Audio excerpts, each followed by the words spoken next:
ಶ್ರೀಮತಿ ಚೆನ್ನಮ್ಮ ಅವರು ಮಾನ್ಯ ದೇವೇಗೌಡರ ಧರ್ಮಪತ್ನಿಯಾಗಿ JDS ಕಾರ್ಯಕರ್ತರಿಗಂತೂ ಅವರು ಒಂಥರ ಅನ್ನಪೂರ್ಣೆ. ಮತ್ತು ಉಳಿದವ್ರಿಗೂ ಅಷ್ಟೇ. ನಾನು ನನ್ನ ಪದ್ಮನಾಭನಗರದಲ್ಲಿ ಅವ್ರ ಮನೆ ಇದ್ದಿದ್ದು. ಹೋದಾಗೆಲ್ಲ ಪಾಪ ಕಜ್ಜಾಯ ಅದು ಮಾಡಿ ಕೊಡ್ತಾ ಇದ್ರು ನನಗೆ, ಹೋದಾಗೆಲ್ಲನೂ ಕೂಡ. ಅಂದರೆ ಎಲ್ಲರನ್ನೂ ಪ್ರೀತಿಯಿಂದ ಕಾಣೋ ಅಂಥ ಒಬ್ಬ ಒಳ್ಳೆಯ ಹೃದಯ ಅಂತ ಇರೋವಂಥವ್ರು.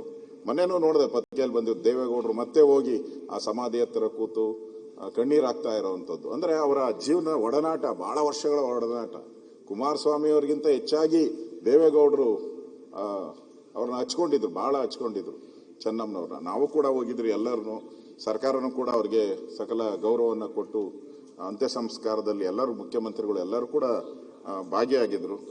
ಅವರು ಒಬ್ಬ ದೈವ ಭಕ್ತಿಯಾಗಿ ಇಡೀ ಕುಟುಂಬಕ್ಕೆ ಒಂದು ದಾರಿದೀಪವಾಗಿ ನಡ್ಕೊಂಡಂಥದ್ದು ನಾವು ನೋಡ್ತಾ ಇದ್ದೀವಿ ಚೆನ್ನಮ್ಮನವರು. ಅವರು 18/7/26ರಂದು ನಿಧನ ಹೊಂದಿದ್ದಾರೆ. ಅವರ ಆತ್ಮಕ್ಕೂ ನಾನು ಶಾಂತಿಯನ್ನು ಕೋರ್ತಾ ಇದ್ದೀನಿ. ಒಟ್ಟಾರೆ ಇವತ್ತು ತಾವು ತಂದಿರತಕ್ಕಂಥ ಸಂತಾಪ ಸೂಚನೆಯಲ್ಲಿ ಯಾರ್ಯಾರು ನಮ್ಮನ್ನು ಅಗಲಿದ್ದಾರೆ ಅವರೆಲ್ಲರ ಆತ್ಮಕ್ಕೆ ಶಾಂತಿ ಸಿಗಲಿ. ಅವ್ರು ಮಾಡಿರೋವಂಥ ಒಳ್ಳೆಯ ಕಾರ್ಯಗಳು, ಸಮಾಜಮುಖಿಯಾದಂಥ ಕಾರ್ಯಗಳು ಜನ ನೆನಪು ಮಾಡ್ಕೊಳ್ಳಿ. ರಾಜಕಾರಣಿಗಳಿಗೆ ಬೇರೆ ಏನಿದೆ, ನಾವು ರಾಜಕಾರಣಿಗಳು ಇರ್ತೀರಿ, ಹೋಗ್ತೀರಿ, ಆದರೆ ನಾವು ಮಾಡಿರೋ ಕೆಲಸ ಮಾತ್ರ ಉಳಿಯುವಂಥದ್ದು. ಅದನ್ನು ನಾವೆಲ್ಲರೂ ಕೂಡ ಅರ್ಥ ಮಾಡ್ಕೊಬೇಕಾಗಿದೆ.